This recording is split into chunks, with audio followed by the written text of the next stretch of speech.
예수님이 산중에서 제자들에게 하나님 나라의 그 원리를 가르치십니다.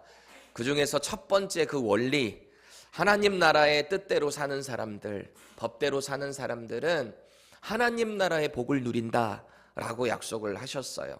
그래서 8가지의 복을 예수님께서 도전하고 계시는데 다 기억나시죠?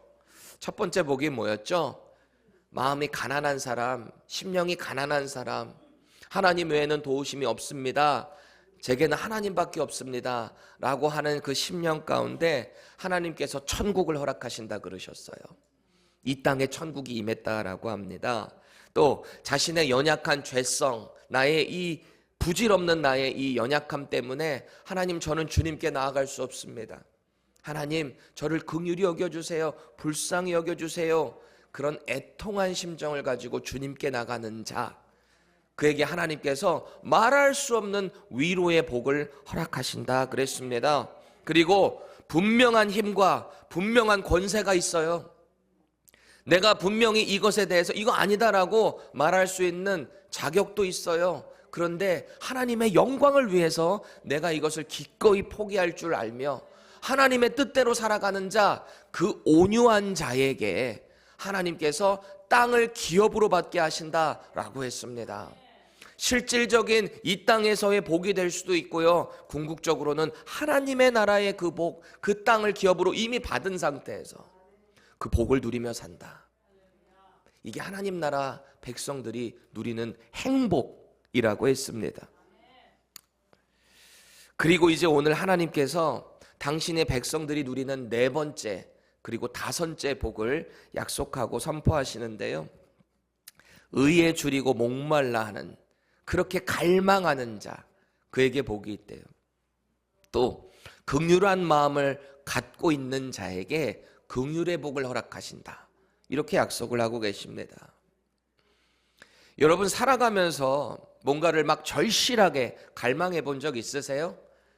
아, 이거 꼭 갖고 싶다, 혹은 아, 이거 꼭 먹고 싶다. 우리가 뭐 멀리서 찾을 것도 없이 우리 원초적인 그런 신체, 육체적인 그런 갈망들이 있을 수 있어요. 배를 쫄쫄 굶은 상태에서 배에서 꼬르륵 소리가 계속 나고 있습니다. 그런데 TV가 틀어져 있는데 겉은 바삭하고 속은 촉촉한 잘 익어진, 이분하게 구워진 리바이 스테이크 쫙 나오고 있어요. 칼로 쫙 했는데 육즙이 쫙 나오는 게 TV에서 딱 보입니다. 먹고 싶겠죠? 갈망이 막 속에서 너무너무 배고픈데 그거 보면 더 그럴 수 있겠죠? 자연스러운 거예요. 트랙을 한 5바퀴를 전속력으로 뛰었어요. 뛰고 나면 어떻게 했어요? 목이 마르죠? 목이 너무너무 말라서 텀블러에 물을 탁 열었는데 물이 없어요. 물이 없어. 근데 저기 밴딩 머신을 딱 보니까 밴딩 머신에 이 겉이 시원한 살얼음이 쫙 돼 있는 물방울이 이렇게 되어 있는 게토레이 그림이 딱 있습니다. 어떨 것 같으세요? 마시고 싶겠죠? 자연스러운 갈망의 모습입니다. 그런데 이 갈망이 인생을 망하게 하는 쪽으로 향하게 된다면 어떨까요? 예전에 제가 도박에 중독이 돼가지고 거기서 헤어나오지 못하는 사람들을 취재한 영상을 본 적이 있습니다. 그게 아직도 이렇게 뇌리에 세게 남아 있었어요. 거기 보니까 수백 명의 사람들이 한국에 그 강원 카지노 있잖아요, 근처에 몰려서 살아가는 거예요. 홈레스예요. 그렇게 살아가요. 수십 년째 살아가는 사람들, 거기서 수백만 불을 쓰고 탕진하고 집으로 돌아가지 못하고 있는 사람들의 이야기를 취재한 걸 본 적이 있어요. 그 중에 최고령자가 92세 할아버지였어요. 92세. 그분이 거기 오셨을 때가 60대 초반에 왔는데 돈을 몇백만 불을 탕진하고 거기 머물러 있을 수밖에 없는 상태. 근데 92세인데요, 아직도 거기서 컴퓨터로 클릭을 하면서 게임 도박에 중독되어 있는 모습을 취재를 합니다. 사람들을 만나서 인터뷰를 하는데요, 100이면 100, 다 처음 왔을 때를 후회한답니다. 돌이키고 싶답니다. 근데 돌이킬 수가 없대요. 아니 떠나면 되잖아요. 그렇게 후회하면. 근데 떠날 수가 없대요. 왜일까요? 처음 돈 땄을 때에 그 짜릿한 쾌락을 잊을 수가 없어.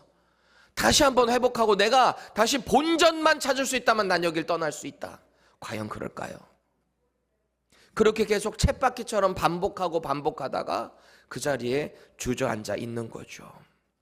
여전한 자기 인생 망하는 줄도 모르고 그 타락의 갈망을 쫓고 있는 사람들의 모습을 봤어요. 여러분, 이게 비단 도박에 빠진 사람들만의 이야기일까요? 우리에게는 그런 갈망이 없을까요? 우리 모두에게는 이 죄성이 있어서 이런 갈망을 쫓아가게 되어 있어요. 정도의 차이는 있겠지만 우리가 자꾸 이 육체적인 갈망을 쫓아가잖아요. 하나님의 그 거룩하신 의가 아닌 내 육체적인 그 쾌락을 쫓아가잖아요. 결국 우리는 죄 가운데 허우적거릴 수밖에 없는 존재다. 그런 연약한 존재다라는 것을 인정하고 나가야 하는 것입니다. 하나님의 도우심이 없으면 우리는 날마다 쓰러질 수밖에 없는 사람들이다. 그래서 오늘 예수님이 약속하시는 복을 보세요. 하나님으로부터 오는, 천국으로부터 오는 그 복, 그 행복은 도대체가 뭔가? 그래서 영적인 것을 자꾸 더 많이 갈망을 해야 되는데요. 보세요. 의에 줄이고 목이 말라야 된대요. 육체적인 갈망이 아니라 하나님의 그 의에 줄이고 목말라야 된다. 그래서 그런 마음을 소유한 자들에게 어떤 복이 임한대요? 배부름을 경험하게 된답니다. 배부름. 또 하나님께서 우리를 긍휼히 여기시잖아요. 그래서 우리를 구원해 주셨잖아요. 그 긍휼의 복이 긍휼히 여기는 자들에게, 자신이 받은 복을 다른 사람들에게도 긍휼히 여기는 자, 그에게 하나님의 복이 임한다. 오늘 약속을 하고 계십니다. 여러분, 오늘 말씀 가운데 우리 삶에 적용하시자고요. 듣고 알기만 하는 것으로 끝나면 안 돼요. 반드시 내 삶에 적용을 해야 돼요. 한 개라도 내 삶에 하나하나씩 어플라이를 하면서 내 삶이 변할 때 그때 하나님의 복이 우리에게 누려진다. 이 복이 우리 가운데 장착될 수 있기를 축복드립니다. 본문 6절 다시 보세요. 의에 줄이고 목마른 자는 복이 있나니 그들이 배부를 것이며. 그래요. 의에 줄인다라는 표현이 우리에게 좀 잘 안 와닿을 수 있어요. 그래서 이것을 공동 번역에서는 어떻게 받았는가? 보세요. 옳은 일에 줄이고 목마른 사람은 행복하다. 그들은 만족할 것이다. 아멘. 자, 의가 옳은 의라 그랬어요. 옳은 의. 그럼 이 옳은 의는 뭘 의미하는 걸까요? 옳은 의. 그저 어떤 도움이 필요한 사람들에게 도와주는 것, 홈리스들 도와주고 먹을 거 주는 것, 그것만이 옳은 의일까요? 물론 그것도 중요합니다. 귀한 일입니다. 그것도 의로운 일입니다.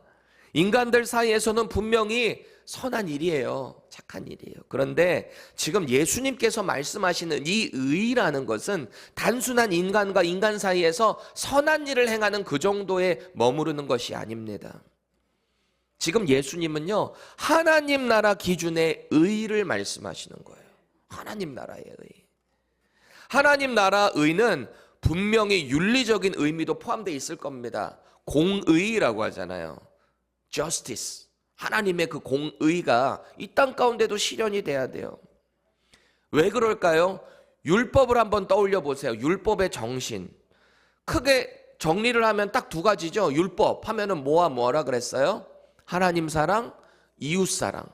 이웃 사랑에는 반드시 하나님의 사랑을 근거로 그 사랑이 나가야 되는데 하나님의 사랑 자체에 공의가 있기 때문에 이웃에게도 이 공의가 그대로 흘러가야 되는 거예요. 그러니까 이 공의가 이웃에게 전달되어진다? 당연히 하나님의 그 의로우심, 윤리적인 것까지도 다 포함이 돼서 선포가 되겠죠. 그런데 지금 우리 예수님이 말씀하시는 이 옳은 의라는 것은요, 죄인을 심판하시고 의인을 보호하시는 하나님의 공의예요. 하나님의 사랑이라고 할 때 하나님은요, 그저 무작정 용서해 주시고 사랑만 하시는 분이 아니에요. 성경에 나타나는 하나님의 사랑은 반드시 이 심판하시는 공의가 같이 간다는 거예요. 무작정 용서하는 게 아니라니까요. 하나님이 원하시는, 요구하시는 그 의에 충족이 될 때 하나님이 긍휼을 베풀어 주시는 거예요. 그 의가 지금 누구이신 거예요? 예수 그리스도. 그분을 영접하고 그분을 주님으로, 구세주로 영접한 사람들에게 하나님이 그 공의를, 의로우심을, 긍휼을 베풀어 주신다. 다시 말해서 죄인을 미워하시는 그 하나님의 공의, 그거를 각자의 삶에서 이루기 위해 부단히 갈망하는 자, 그 사람들에게 이 복이 주어진다는 겁니다. 궁극적으로 예수님께서 다시 오시는 그때 반드시 옵니다. 그 심판하시기 위해 오시는 그 주님에 앞서서 죽어가는 영혼들을 구원하기 위해 그들을 긍휼히 여기는 마음을 가지고 그 긍휼을 베푸는 자들, 그들에게 복이 임한다, 이 말씀을 하시는 거예요. 그 긍휼하심을 갈망함으로 자신이 먼저 긍휼을, 구원을 받았잖아요. 그리고 그 복을 이제는 다른 사람들에게 베푸는 거죠. 그래서 내가 베푸는 게 아니라 내가 그 긍휼함을, 사랑을 사람들에게 전할 때 하나님이 그 사람에게도, 나에게도 동일한 긍휼을 허락하신다. 그때 행복이 누려진다는 거예요. 이런 행복 경험들 하고 계십니까? 기억하세요. 이 세상의 것은 영원하지 않습니다. 우리가 지금 누리고 있는 물질, 어카운트에만 넣어놓으면 그거 영원할 것 같은가요? 하나님이 어느 순간 치시면 다 가져갈 수 있어요. 우리 너무 잘 알잖아요. 욥의 이야기 보면 알잖아요. 한순간에 나락으로 떨어지는 인생, 다 하나님 손에 달려 있다니까요. 우리가 하는 것 같지만 건강도 마찬가지예요. 이 건강 영원할 것 같습니까? 아이들의 건강 영원하지 않아요. 인생의 건강 영원하지 않습니다. 젊음은 어떨까요? 우리 청년들 젊음 영원하지 않습니다. 권사님들 그렇죠? 영원하지 않아요? 우리 권사님들도 엊그제 다 20살이었을걸요? 남자들 쫓아다니고 막 저리 가 막 이럴 때 엊그제 있었을 거 아니에요. 근데 시간이 벌써 이렇게 흘러서 지금 더 아름다운 백발의 모습으로 이렇게 계시잖아요. 다 잠시 있다가 사라지는 거예요. 지금 내가 가지고 갈 수 있을 것 같아도 죽을 때 가져갈 수 있는 사람 아무도 없어요. 그래서 우리는 자꾸 이 썩어져 사라져버릴 육체의 갈망이 아닌 자꾸 영적인 것에 갈망을 가지고 의에 줄이고 목마른 심령을 자꾸 가져야 한다라는 거예요. 그 영혼의 갈급함을 자꾸 주님 앞에 가지고 나가야 돼요. 주님의 채워주심을 기대해야 돼요. 아까 우리 찬양했잖아요. 의에 줄이고 목이 마르니 성령의 기름을 내게 부어주시옵소서. 성령이 내 안에 충만하게 기름을 부어주시면 우리는 자꾸 하나님이 기뻐하시는 것을 바라보며 나아갈 수 있게 된다는 거예요. 어느 순간 교회 안에서 누군가를 딱 봤어요. 아니 분명히 교회는 내가 더 먼저 다닌 것 같은데 저 사람은 뭐가 저렇게 기쁘다고 날마다 봉사하고 행복해하고 싱글벙글 웃고 다닐까? 영적인 일에 날마다 힘써요. 주님 사랑하고 섬기는 게 너무 행복하다 그래요. 반면 나에게는 전혀 그런 감정이 없어요. 이때 두 가지 반응이 나타날 수 있는데요. 하나는 내가 그렇지 뭘 그냥 포기하고 그냥 하나님 이 정도만 하는 것도 감사하게 여기세요. 다른 하나는 하나님 저도 저 사람처럼 성령 충만해서 영적인 일에 더 힘쓸 수 있게 제게 그 마음을 허락해 주세요. 제게 영적인 만족감을 허락해 주세요. 하나님의 영광을 위해 더 힘쓸 수 있는 그런 열정을 회복시켜 주세요. 이런 사람이 있겠죠. 여러분은 어느 부류에 속하십니까? 우리에게 날마다 이런 영적인 갈급함이 있기를 바랍니다. 자꾸 주님을 찾고 그때마다 채워주시는 주님을 경험하며 영적인 행복을 누리셔야 돼요. 그러니까 물질을 풍요롭게 누린다고 신앙생활 잘하는 게 아니라는 거예요 말이죠. 여러분 북이스라엘을 한번 떠올려 보세요. 얼마 전에 우리 호세아 말씀 잠깐 나눴는데 역대 북이스라엘 왕들 중에 제일 풍요로움을 누린 왕이라 그랬잖아요. 제일 부강한 나라를 경험한 때가 이 여로보암 2세가 통치할 때라 그랬잖아요. 근데 그 나라 보세요. 꼴을 보세요. 타락의 끝자락을 가고 결국 망한다는 선지자들의 심판을 받고 말이죠. 그때 당시에 같이 동시대에 활동했던 아모스라는 선지자가 하나님의 무서운 심판을 경고하는데요. 우리 같이 읽어볼까요? 아모스 8장 11절에서 13절입니다. 시작. 주 여호와의 말씀이니라. 보라, 날이 이를지라 내가 기근을 땅에 보내리니 양식이 없어 주림이 아니며 물이 없어 갈함이 아니요 여호와의 말씀을 듣지 못한 기갈이라. 사람이 이 바다에서 저 바다까지 북쪽에서 동쪽까지 비틀거리며 여호와의 말씀을 구하려고 돌아다녀도 얻지 못하리니 그날에 아름다운 처녀와 젊은 남자가 다 갈아여 쓰러지리라. 아멘. 아름다운 처녀, 젊은 남자 할 것 없이 다 가랜대요. 갈망이 극에 이뤄서 다 쓰러진대요. 근데 이게 실제적인 갈증이 아니라 그랬죠? 영적인 갈증이에요. 왜요? 여호와의 말씀이 없다는 거예요. 그게 심판이에요. 우리 신앙생활 가운데 하나님의 말씀이 없잖아요. 그게 심판이에요. 말씀을 자꾸 보려고 하는 마음이 없잖아요. 그게 심판이에요. 우리는 하나님의 말씀이 없이는 단 하루도 살 수 없는 존재라는 것을 인정하셔야 돼요. 지금 이 시대를 설교의 홍수시대라고 표현을 합니다. 유튜브에다가 어떤 본문 하나만 치면 얼마나 많은 설교들이 쏟아져 내리나요? 여러분들이 원하는 본문의 내용, 유명한 위대한 설교가들의 내용 얼마든지 다 볼 수 있어요. 그런데 왜 영적으로 이 시대는 자꾸 타락을 향해 걸어가는 걸까요? 아니 말씀이 그렇게 많으면 더 부흥이 일어나고 회복이 일어나고 이 땅에 공의가 실현돼야 되잖아요. 근데 왜 이러는 걸까요? 설교 말씀이 많다고 내 영혼이 다 충족되는 건 아니에요. 이거 꼭 기억하세요. 여러분들이 보는 그 설교가들의 내용이 여러분들의 삶에 직접 살아서 성령이 도와주시지를 않으면 그냥 강의 하나 듣는 거로 끝나는 거예요. 그리고 그 위대한 아무리 훌륭한 설교가의 말씀 가운데 계속 여러분들이 함께 한다 할지라도 그 목사님은 여러분들 몰라요. 영적인 교감이 없어요. 제가 여러분들 다른 목사님들 설교 듣지 말라고 하는 건 아니에요. 그런데 꼭 한 가지 기억하세요. 여러분들의 이름을 한 분 한 분 부르면서 매일 기도하고 있는 이 담임 목회자의 설교를 같이 늘 함께 하셔야 돼요. 저와 영적인 교통을 계속 함께하며 이 발걸음을 맞춰 나가셔야 돼요. 그리고 나머지 설교를 또 들으시는 건 좋죠. 저와 자꾸 영적인 교통을 함께 하시면서 이 하나님의 복을 날마다 누리시기를 바랍니다. 말씀을 늘 가까이 하셔야 돼요.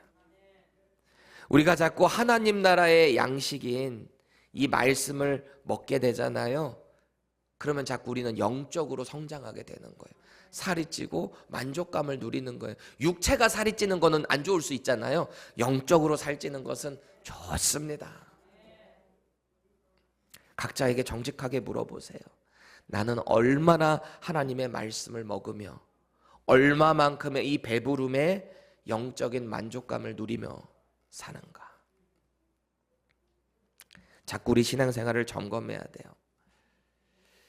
이제 예수님은 이런 하나님의 의에 줄이고 목마른 자가 이 땅에서 가져야 될 예수님의 성품이 뭔가? 그게 또 복이라는 거예요. 그 복을 누려야 한다는 거예요. 그게 뭔가? 7절입니다. 긍휼히 여기는 자는 복이 있나니 그들이 긍휼히 여김을 받을 것이며. 긍휼. 이 긍휼로 번역된 헬라어 단어 엘레에몬이라는 단어인데요. 자비로운 이라는 뜻입니다. mercy. 이 단어는 원래 우리가 하나님의 성품으로 잘 알고 있는 구약성경 히브리어에 헤세드 같은 의미를 두고 있습니다. 헤세드. 헤세드라는 말 자체가 뭔가 그냥 자비로만 해석하기에는 너무 협소한 의미예요. 너무 폭이 큰 의미거든요. 그래서 이 헤세드라는 말은 사랑, 친절, 자비, 인애, 인자 혹은 긍휼, 이런 모든 것들이 포함된 의미가 헤세드입니다. 이게 하나님의 성품이라는 거예요. 하나님은 우리를 이 헤세드를 가지고 품어주시고 용서하신다. 긍휼히 여겨주신다.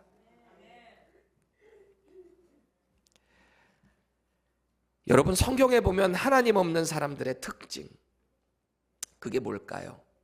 성경에 하나님 없이 살아가는 사람들의 특징, 이 헤세드가 없어요. 헤세드. 하나님으로부터 그 헤세드를 받았으면 우리도 그 헤세드를 주변 사람들에게 전해야 할 거 아니에요. 근데 이게 없는 거죠.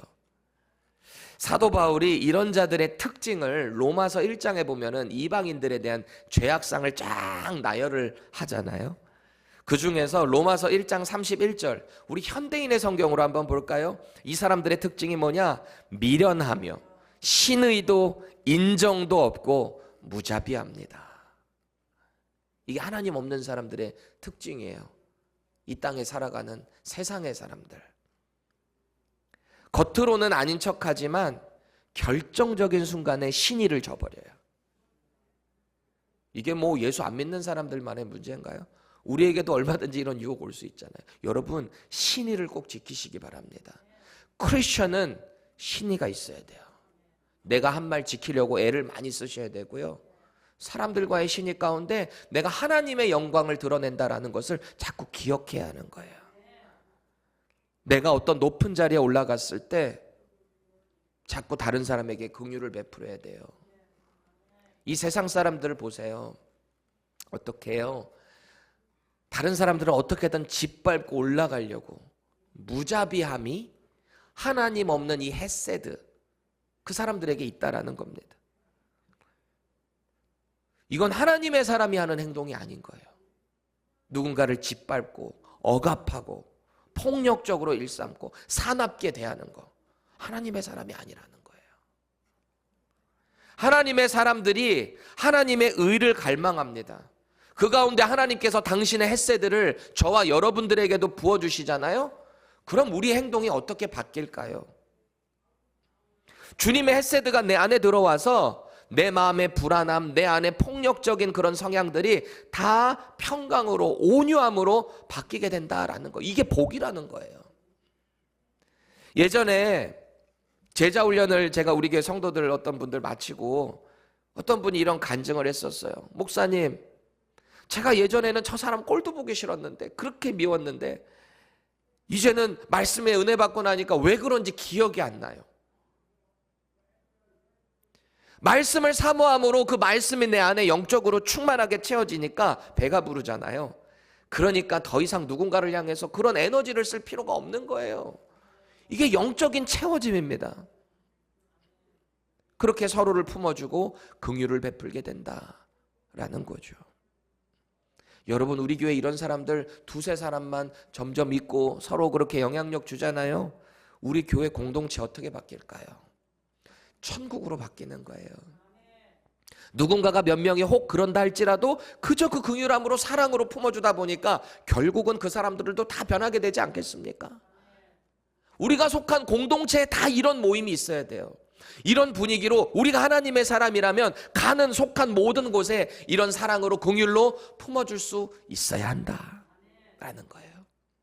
하나님의 헤세드가 우리 안에 들어오면 자꾸 우리가 부드러워져요. 말이 막 세게 나가지를 않아요. 그런 거 경험해 보셨나요? 반대로 우리 가운데 하나님의 말씀을 향한 갈망도 없고 긍휼함도 없잖아요. 그럼 서로를 향해 무자비하게 변해요. 얼마나 쌀쌀맞고 분위기를 썰렁하게 만드는지 몰라요. 그럼 자연스럽게 그 공동체의 웃음도 사라지겠죠. 얼마나 차가울까요? 이게 뭔가 말이 안 맞는 표현들이 있잖아요. 뜨거운 얼음 가능합니까? 웃음이 없는 교회, 이것도 불가능해요. 사랑이 없는 크리스천, 불가능해요. 지난 2024년에 우리 지난 1년 영상을 쫙 비디오 클립으로 만들었잖아요. 어떤 분이 제게 그러세요. 그 외부 목사님이신데 연세 좀 있으시고 다 은퇴하신 목회 달인이셨던 목사님이 제게 그래요. 영상을 통해서 성도들이 참 행복해 보입니다. 천국을 누리고 있는 것 같습니다. 목사님 목회 잘하고 계시네요. 저한테 이렇게 격려를 해주시더라고요. 저도 사실 그 영상 몇 번 봤어요. 보면서 계속 제가 혼자 사무실에서 막 웃어. 제가 혼자 하나님 지난 1년 또 이렇게 일하셨네요. 제 작년에 했던 영상을 또 봤어요. 2023년 영상. 이거랑 비교하니까 또 이만큼 성장을 했더라고요. 또 기대가 생기는 거예요. 올해는 하나님이 또 어떤 이야기들을 우리 교회 가운데 부어주실까. 또 얼마나 많은 영혼들을 우리 교회에 보내주셔서 우리 교회를 통해 하나님의 일을 이루어 나가실까. 자꾸 이런 영적인 갈망이 저와 여러분들에게 있기를 원합니다. 하나님의 긍휼함이 내게 채워지고 그 긍휼함 주변에 선포하시며 하나님의 아름다운 복을 자꾸 선전했으면 좋겠어요. 우리 주변에 죽어가는 영혼들을 바라보며 아유 저렇게 해서 되겠어 이게 아니라 나도 저랬지. 나도 저랬던 인생인데 하나님이 내게 이렇게 은혜 베풀어 주셨지. 혹 교회 안에 어떤 사람이 이렇게 내 마음에 들지 않는 행동을 한다 할지라도 나도 저랬지. 나도 그럴 수 있지. 사랑으로 자꾸 품어주고 긍휼함으로 안아주고 우리 교회 가운데 자꾸 이런 사랑의 마음들이 넘쳐날 수 있기를 바랍니다. 그래서 올 한 해 우리 교회가 자꾸 이 천국의 복을 경험하고요. 우리 주변에 이 사랑을 선포하는 복된 인생 되시기를 축복드립니다. 기도하겠습니다.